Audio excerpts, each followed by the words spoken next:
So Beverly, everybody's talking about culture. Obviously, you've got some guests on your show today. Would you like to ask them what's most important to the Métis Nation?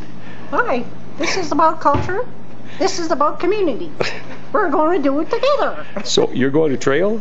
Yes, we are. We're going to Trail, BC. And where are you now? We're in the top of the hill. Manning Park. We're in Manning Park. Okay, and you're working on your ventriloquism skills because you're not supposed to move your mouth. Oh. Will we see you in Trail? Yes. You're going to dance? Yes. Going to sing? Yes. Excellent. Well, we'll catch you on the road then. Thanks, Beverly. Cool. We're going to do a hug 'em a how jig. And to thank you for the... Are they horses or dogs? They're boxing gloves. So we're on our way to Trail, and we're in Manning Park. We're many hours away from Trail. We've been on the road for many hours. What are you looking forward to in Trail? What do you think the reception is going to be like? Well, from my perspective, I think it's going to be fantastic. We've had a lot of response so far, and it's going to be a good trip. Yes, I hope we get some culture going there. It's all about community, culture, and you. You mean a lot to us. Well, it's I always come back to the fact that you never really know for sure. We've had a lot of interest from emails and phone calls this week. You know, no matter who's there, it doesn't matter to me. It's about us sticking to what we believe in and our values and our principles. We've always said we went in as volunteers. Here we are again, Saturday, another weekend, freezing rain. We're going to drive 6.5 hours there and 6.5 hours back to make this happen, to help get our message in the Kootenay region. So I think for me, I've always gone into this as part of the coalition in my work that I've contributed. It's really about just sacrificing to make sure people understand what we're dealing with. And I think that to me is probably, regardless of what happens today, it's already a victory. We're on our way and we're going to make the best of it, and hopefully people see that what we're trying to do is because we care, and I've said it a million times, nothing else. We wouldn't be doing this anyway. There's no money in this for us. It's about because we really are concerned about where we're going as a nation. So that's why I love these road trips. All right, and just before we go, what do you think the central message to the people in Trail and the other regions will be? There's an MNGA coming up. There's some big things that people need to keep their eyes wide open and have their listening ears on, if you will. What will be that central message? Well, for me, the central message is part of the coalition I hope people get is that we can still change this, we can still make it better, but we have to understand what we're dealing with, and once you understand what you're dealing with, then we can all start working on fixing it. And if that means changes, then we all have to have the courage and the strength to make those changes. And I for one, would support the leadership in that. I believe in our structure, but they can't make informed decisions if they don't have the information, and that's what these are for.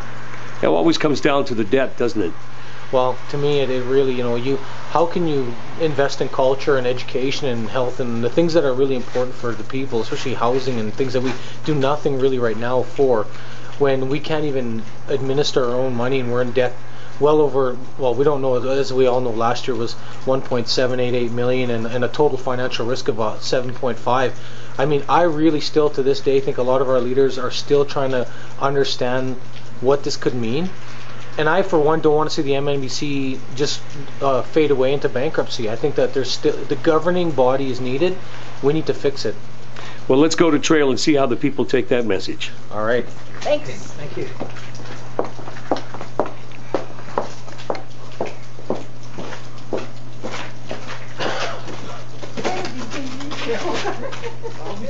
Don't let them worry. So this is how you do Reel of 4. So these two, their name is Jig. Grab your left hand. Grab your left hand. Big hand. Say dancing. Dancing. Dancing. Means hello. And this one here, our name is Switch. So this is Jig. Now I'm going to give each of them a job to do. So when I say switch, we are going to grab hands on the lead, and we're going to what? Switch places. So switch. And then we're going to point a finger at our partner. That's your partner. Now this is, we are.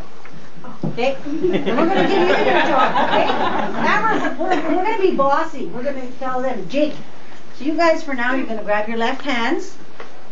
Make sure you point a finger at her. That's your partner. Now you tell them, walk backwards. Right? And when you get back to this spot, you stop. When I get there, you stop them, okay? So do you know how to walk backwards, clockwise? Okay, watch my finger. You're watching me. You're watching her. Okay, walk backwards. And stop. We just learned how to do Reel of 4. Yay! You are the control of our future. This is our future right here. You brought your children to this meeting, and that's priority. Over anything else, over top of politics, I'm done with that. I just need you as people, and for the sake of our nation, to bring back our culture and make that our priority, because that's how we build our strong nation. It's promoting them and our children to keep ourselves and our spirit alive. I say, I will never go through life without my culture. And to me, to see it being lost and not bringing it priority and even setting out a protocol for when we have to go to meetings and asking people that this is how you respect us, by giving us our identity back and who we are as people. I know who I am. I'm proud of that. And I want our children to know that little secret of happiness that I have and that joy when I'm dancing. And I want to give that gift to them. So I need your help too, as grandparents and parents, to give your children that, to be proud of that again, and lift their spirit. And so we're going to do a little reel of 4 for you. They learned it in 2 seconds. Are you guys proud of yourself? Come on, you guys, give them a hand. They're proud of you. These people are very unique in how they're dancing and that, and they have it, believe it or not, they have that in them. When you just turn on the music, don't worry about if they're doing it right or wrong. Just, that's the way I grew up. Give them some candy and some money on the floor. Please throw money. We thank you for bringing our people together here today. We ask that when they go home that they have a safe journey. We ask you for your guidance and your wisdom, so that we can go forward to build a strong Métis nation. I ask this in Jesus' name, amen. I'm a Métis citizen. I live in Deep Cove in North Vancouver. I'm a citizen of Nova Métis Heritage Association in Surrey. I've been involved with the Métis Nation for a number of years. Currently I do a number of other things. I have my own consulting company, and I work on a number of projects. We came up this morning. It's something we've been doing at the Coalition for the last number of months. This is our 4th regional session. We put out a document called the Blueprint Strategy. We have a lot of concerns about the stability of the Métis Nation. So I just want to preface, today is not about, it's called the Métis Dialogue Forum. It's just meant to clarify what we're trying to do. There's no elections here today. We're not here to have political debates with anyone. We're here to explain why we've been doing what we've been doing. The Coalition has sort of been an ad hoc group that's come together, and it's got now several hundred Métis citizens that have joined because they feel the same way as we do.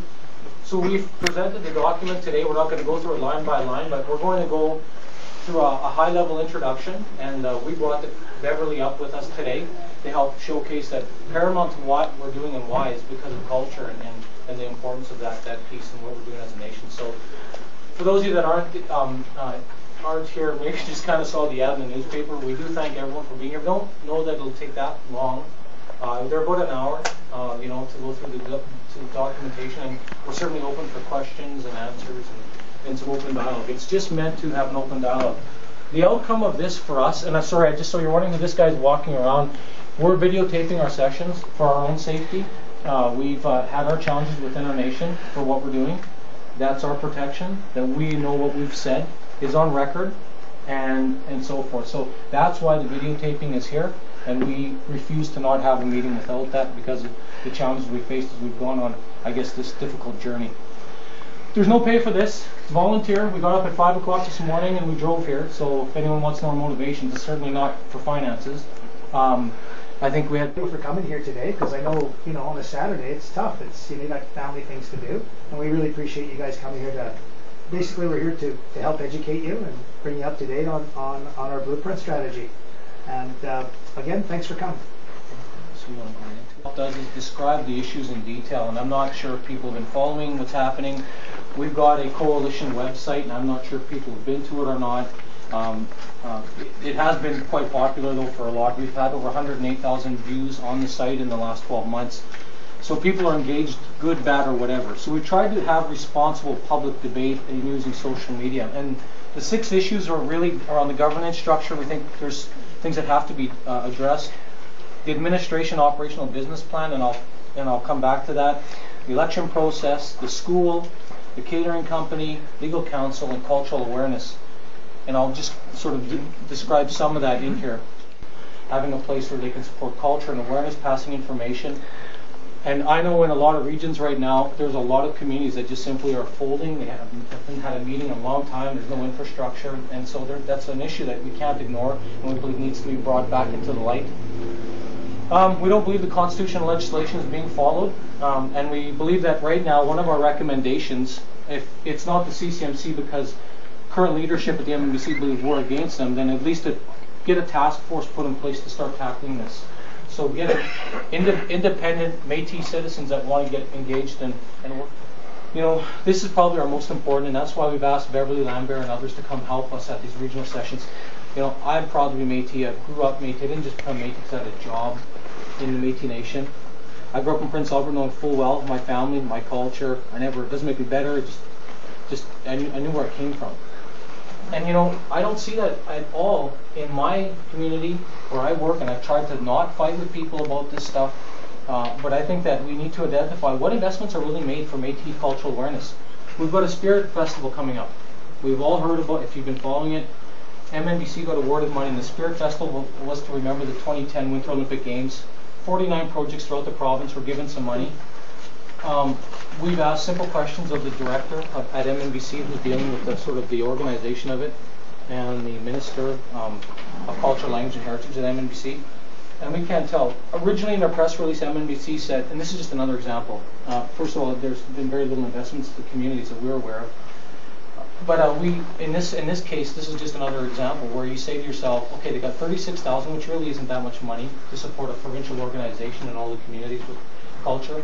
But we again say, like, wouldn't that money have been better spent just putting a program together, sending it out to each one of the charter communities, and having you guys put a meal on and have some entertainment for the community? We think that would have a much better expense.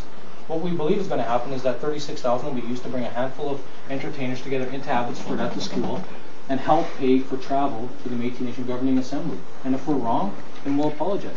But we believe that's exactly what that money is being used for. And we think the fact that there's very little cultural support in this province at all right now is unacceptable. Accounting, eventually the time comes when you're going to have to deal with this stuff. We've been saying it for months, and we hope people continue to look at it very seriously. And we continue our public calls for MNBC to be accountable and transparent and either use the CCMC ideas or resign.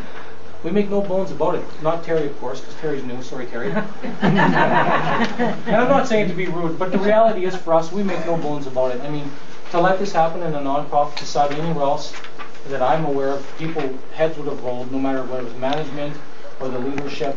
$1.8 million on an $11 million organization. I honestly don't think we don't sell like we're not selling goods and service where we're going to be able to. How are we going to raise $1.8 million? Like, we're going to have to raise that money, revenue. You can't do it off child and family services, off health services. Those are limited dollars, they're program dollars. So how are we going to sell golden sashes? I don't know what we're going to do to raise 1 point. And I'm being very serious. Well, the kids I agree with everything he says. I mean, we said this years ago when they decentralized that they're gonna that these problems were gonna they were gonna escalate. So you didn't like it? I didn't. I like this. You like this, but you don't like what the concept. I don't like what's happening. No, I quit. I just got right out of the programs. I was employment and training. I was the chair for the province, and I just couldn't take it anymore. The way things were going. I saw things falling apart, so I just walked away from it. What did you think about what you saw today? Very informational. It was a good presentation. And yourself? Very well, worth the 3-hour drive. Okay. What did you think? Very, very well. Very scary what's happening with our nation, I tell you. And you? What do you think about what you saw? Very informative. Okay. Were you aware of any of it? Yes. So this confirms it? Pretty much. And yourself? Very good, but I'm still concerned. I would like a secret ballot. Yes, I agree. And yourself? An eye-opener. Yeah, scary. What did you think about what you saw today? Very interesting. I'm glad it came. It was very interesting. Disturbing, too. I did learn a lot. Me Did you learn some things today? Yeah. Just And does it concern you what you learned?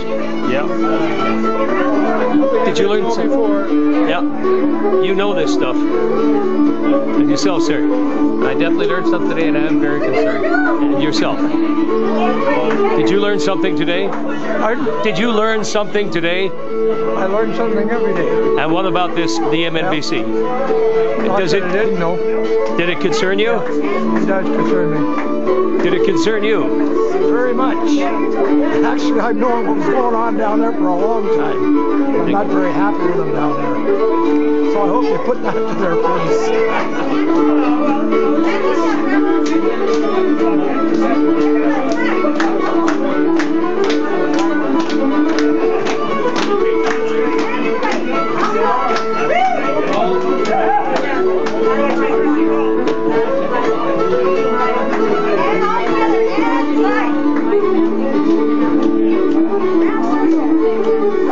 Inspiring. You know these things, I know these things. and it doesn't make you happy. Well, I like to see us keep working forward. Eventually, you'd like for the nation to rise above the incompetence, perhaps, of what you see. And eventually I'd like the nation to focus on culture and history and community.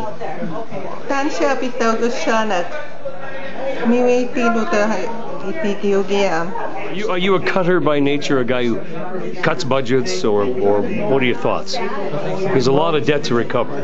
There's only 3 ways that MNBC can deal with financial problems. The first one is negotiate with government, with who your stakeholders are, to get increased funding for administration. The other way is to save the money through cuts. And the third way is to sell those golden sashes that Keith talked about.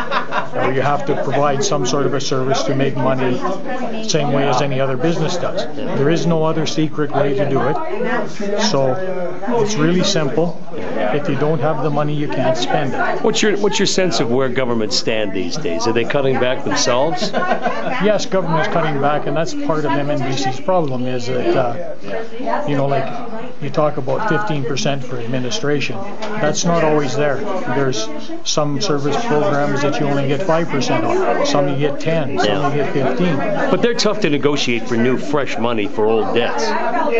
Exactly. And, I don't have any magic answers. There is none that I know of. And you just do your best. We just got to be a little more inventive of how we do things.